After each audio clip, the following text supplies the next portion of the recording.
নমস্কাৰ পৰীক্ষাৰ্থী আকৰণ নতুন দিলে আপোনালোক সকলোকে স্বাগতম জনাইছো। আজিৰ এই ভিডিঅ'ত আমি আলোচনা কৰিম ৰাষ্ট্ৰীয় আৰু আন্তঃৰাষ্ট্ৰীয় পৰ্যায়ৰ কেইটামান গুৰুত্বপূৰ্ণ প্ৰশ্ন। এই গোটেইখিনি প্ৰশ্ন চলচ্চিত্ৰ জগতৰ লগত জড়িত হ'ব। এইটো আমাৰ ফাৰ্ষ্ট পাৰ্ট হয়। আহক আৰম্ভ কৰোঁ। প্ৰথম কুৱেশ্যন, পৃথিৱীৰ কোন ঠাইত সৰ্বপ্ৰথম চলচ্চিত্ৰ প্ৰদৰ্শিত হৈছিল? 1890 চনত নিউয়ৰ্কত, 1892 চনত লণ্ডন, 1895 চনত মুম্বাই, 1897 চনত জাপানত। চাৰিটা অপশ্যনৰ ভিতৰত শুদ্ধ অপশ্যনটো হৈছে অপশ্যন এ।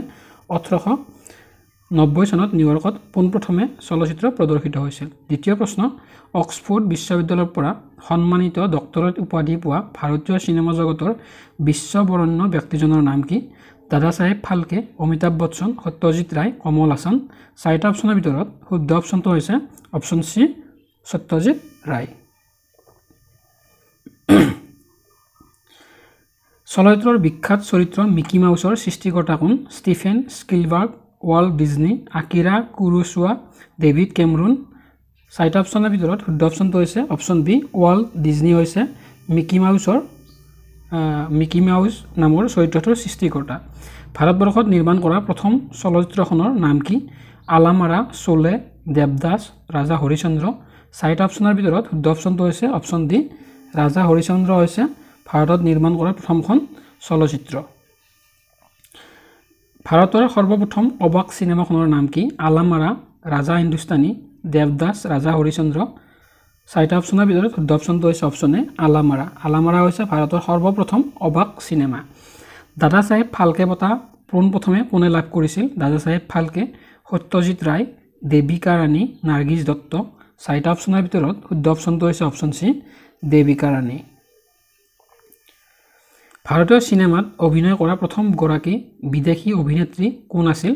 Sheila George, Dorothy Kingdom, Jennifer Perry, Leaky Watts. চাৰিটা অপশ্যনৰ ভিতৰত শুদ্ধ অপশ্যনটো হৈছে অপশ্যন বি, ডৰোথি কিংডম আছিলে ভাৰতীয় চিনেমাত অভিনয় কৰা প্ৰথমগৰাকী বিদেশী অভিনেত্ৰী। ৰাষ্ট্ৰসংঘত সংগীত পৰিৱেশন কৰা প্ৰথমগৰাকী ভাৰতীয় শিল্পী কোন? ডি শুভলক্ষ্মী, লতা মংগেশকাৰ, উষা মংগেশকাৰ, তৰুলতা। চাৰিটা অপশ্যনৰ ভিতৰত শুদ্ধ অপশ্যনটো হৈছে option A, D Subbulakshmi. D Subbulakshmi হৈছে ভাৰতৰ প্ৰথমগৰাকী সংগীতজ্ঞ যিয়ে ৰাষ্ট্ৰসংঘত সংগীত পৰিৱেশন কৰিছিল। চাৰ্লি চেপলিনে অভিনয় কৰা প্ৰথম অবাক ছবিখনৰ নাম কি? Circus, The Great Detective, Jurassic Park, Brain Buck. চাৰিটা অপশ্যনৰ ভিতৰত শুদ্ধ অপশ্যনটো হৈছে অপশ্যন বি, দি গ্ৰেট ডিটেক্টিভত চাৰ্লি চেপলিনে অভিনয় কৰা প্ৰথমখন অবাক ছবি। ভাৰতীয় চলচ্চিত্ৰৰ বিখ্যাত অভিনেতা দিলীপ কুমাৰৰ প্ৰকৃত নাম কি? ইউছুফ খান, মহম্মদ ইউছুফ, ৰাজা খান এটাও নহয়। ভাৰতৰ চলচ্চিত্ৰ জগতৰ বিখ্যাত অভিনেতা দিলীপ কুমাৰৰ প্ৰকৃত নাম হৈছে Yusuf Khan. Option A is the right answer. Yusuf Khan হৈছে বিখ্যাত অভিনেতা দিলীপ কুমাৰৰ প্ৰকৃত নাম।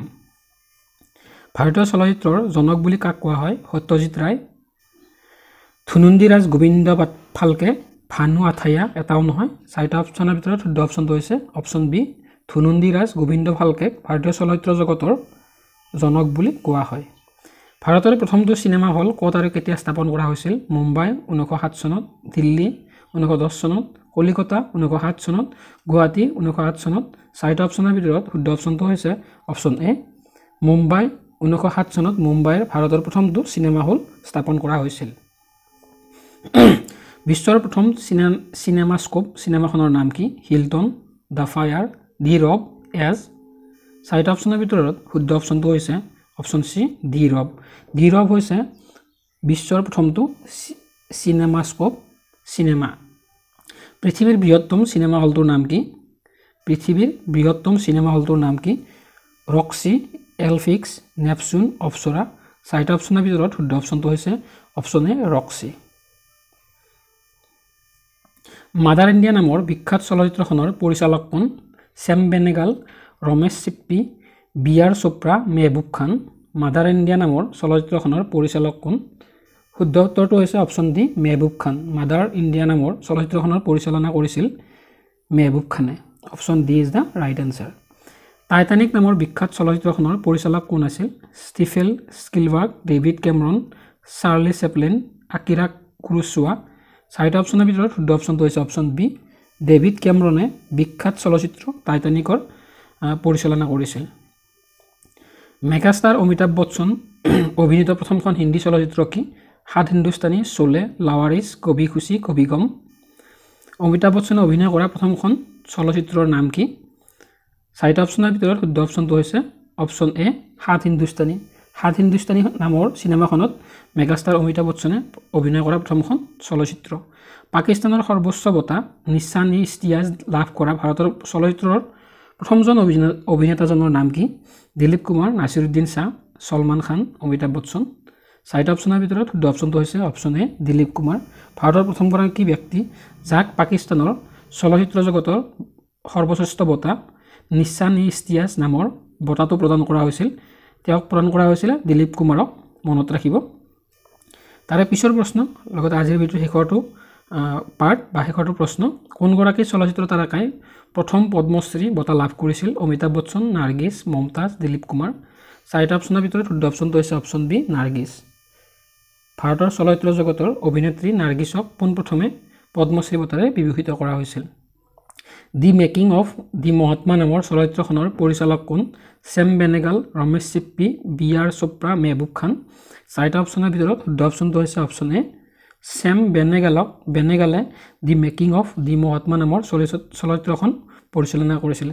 সেইবাবে শুদ্ধ অপশ্যনটো হৈছে অপশ্যন এ ছেম বেনেগাল। তো আজিৰ ভিডিঅ'টো ইমানখিনি আছিলে, ধন্যবাদ।